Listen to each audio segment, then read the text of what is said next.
And here's an excellent place to use the calculator to help me out. I don't have to use it on the x and the y, but certainly the 0.085 times 65,000 can best be done with a calculator.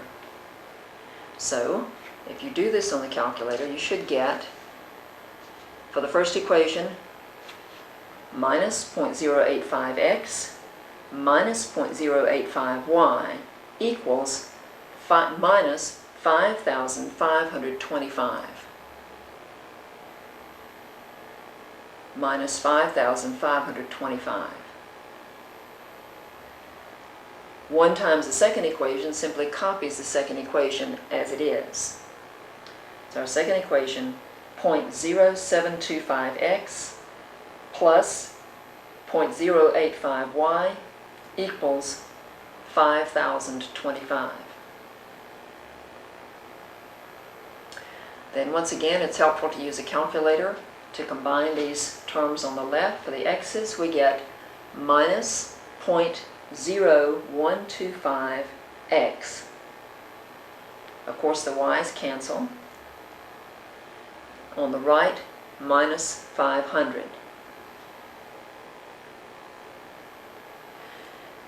Now to get x by itself, we simply divide by its coefficient, dividing both sides by minus 0.0125. Again, the calculator to the rescue on the right-hand side gives us that x is 40,000. X is 40,000. So here's an answer for the x part. For the y part, I have two choices. One choice is to solve the system of equations the rest of the way. I can go back to, I believe the first equation is easiest, fill in the x value and find the y value. Let's first do it that way. That means I'll fill in 40,000 plus y equals 65,000. Then to get y by itself, I'll subtract 40,000 from both sides of the equation.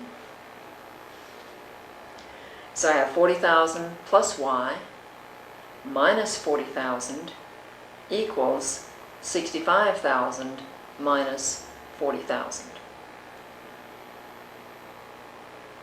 On the left, the 40,000s cancel, and so I'm left with y.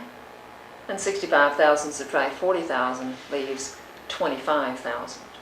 And so the y value is 25,000.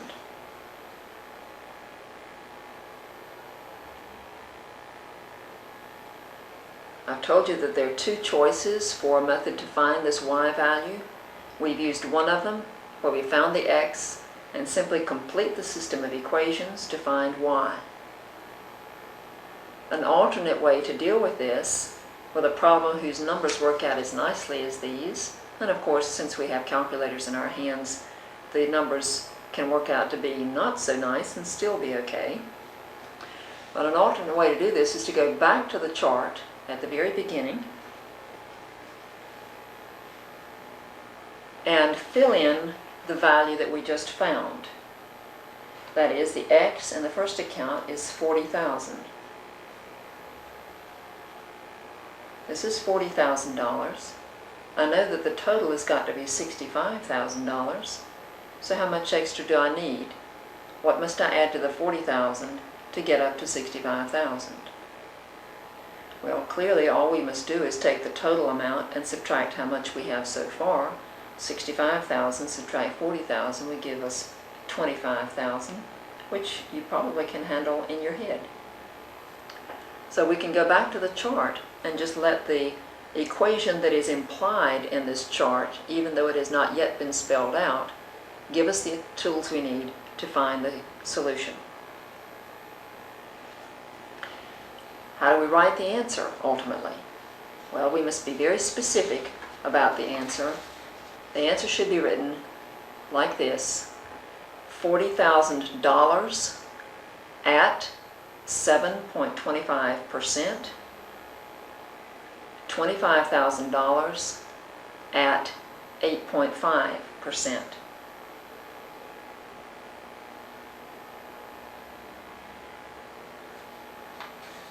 This looks rather lengthy, but what I could have written and really would have been better off doing would be $40,000 was invested at 7.25%, $25,000 was invested at 8.5%. So you notice what I've done is an abbreviated version of that. But why do we bother with this? Well, the problem is asking us how much was invested at each rate. If I simply write the $40,000 and $25,000, no one would know how much went in at each rate. Does it matter? Well, of course it does. The higher percentage rate is going to give better interest. The lower percentage rate will give less interest, but perhaps would be in a safer investment or an investment where one could get to one's money more readily. So there are arguments for using the lower investment percentage in certain kinds of accounts. Let me give you an example now to do, rather an exercise to do. Again, we have a lot of numbers, and so you need to be sure that you copy them down very carefully and don't leave anything out or miswrite anything.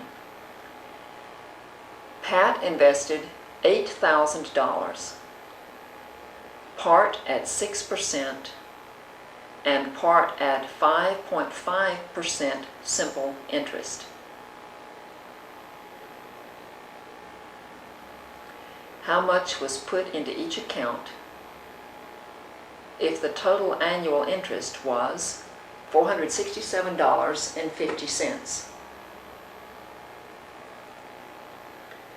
Pat invested $8,000, part at 6% and part at 5.5% simple interest. How much was put into each account if the total annual interest was $467.50? After you've copied the exercise, stop the tape, work the problem, restart the tape, and check your answer.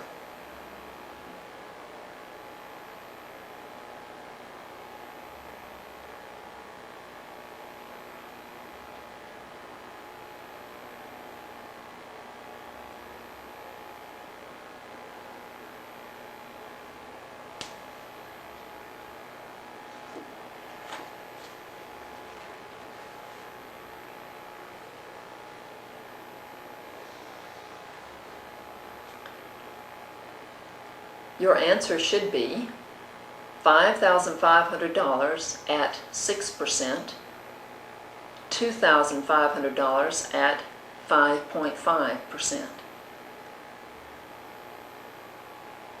If you made a mistake and cannot find where you went wrong, be sure to mark your paper so you can get help from the lab instructor or the tutor when you go to the lab.